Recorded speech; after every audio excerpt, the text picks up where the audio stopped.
आप उनका साथ दें। आप सिर्फ आरजेडी की बात क्यों कर रही हैं? हम तो, आप तो खुद कह रही हैं कि मां निष्कासित थी पार्टी से, हम तो सर्वदलीय थे, हम किसी दल में तो थे नहीं, तो पार्टी का ऑफर तो हमको हर पार्टी से आया था। तो युवा नेता तो भारतीय जनता पार्टी के पास एक व्यक्ति और एक पार्टी से ज़्यादा है। श्रेयसी, मेरा कुछ सवाल है आपके लिए। जैसा कि हमने देखा कि 2019 का लोकसभा चुनाव हुआ था, आपकी माता पुतुल कुमारी ने वहाँ से इंडिपेंडेंट वो खड़ी हो गई थी, उन्होंने इंडिपेंडेंटली कंटेस्ट किया था, तो फिर बीजेपी ने उन्हें निष्कासित कर दिया था। तो कहीं ना कहीं एक सवाल आता है जहन में कि कहीं आप भी आप कहीं डर नहीं गई कि अगर आप भी इंडिपेंडेंटली कंटेस्ट करती हैं तो कहीं आपको हार का सामना ना करना पड़े, कहीं इस वजह से तो आपने बीजेपी का दामन नहीं थाम लिया? नहीं, बिल्कुल नहीं, हार का डर था ही नहीं। 2019 का चुनाव हम लोगों ने बहुत अलग एजेंडे पे लड़ा था, जैसा हमने कहा, अभी भी कहा और आगे भी कहते रहेंगे कि किसी पद और प्रतिष्ठा के लिए तो लड़ने आए नहीं थे। हमारे पिता थे, वो काम कर रहे थे एक चुनावी क्षेत्र में, वो उनका चुनावी क्षेत्र था। हमारी माँ ने उनके गुजर जाने के बाद उस चुनावी क्षेत्र पे चुनाव लड़ा।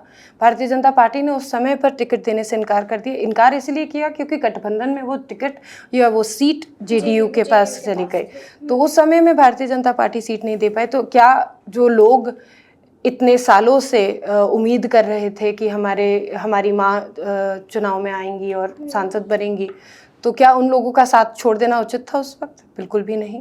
क्या हम बांका से जाके चुनाव लड़े जो हमारे पेरेंट्स की सीट थी? बिल्कुल भी नहीं।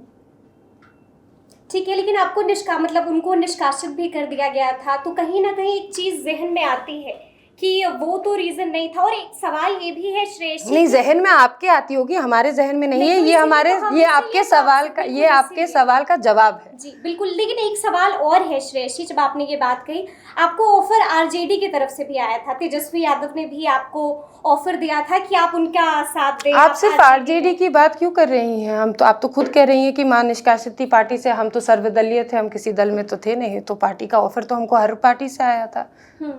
तो आपको ऐसा नहीं लगता है कि जब दो युवा मिल जाते तो युवाओं की बात होती, बिहार का विकास और ज्यादा हो जाता? क्यों भारतीय जनता पार्टी में आपको युवा नहीं दिखते? नहीं, बिल्कुल है, लेकिन ये भी एक सवाल आता है कि क्या आपको ऐसा नहीं लगता है कि अगर सवाल तो बहुत आता है, हम तो आप ही के सवाल का जवाब दे रहे हैं कि क्या आपको भारतीय जनता पार्टी में युवा नेता नहीं दिखते? नहीं, बिल्कुल है, लेकिन तेजस्वी तो कहीं ना कहीं तो युवाओं के साथ ही हैं। ठीक है, तो फिर सिर्फ एक पार्टी या एक व्यक्ति विशेष का नाम लेकर और ये पूछना कि उनके साथ क्यों नहीं?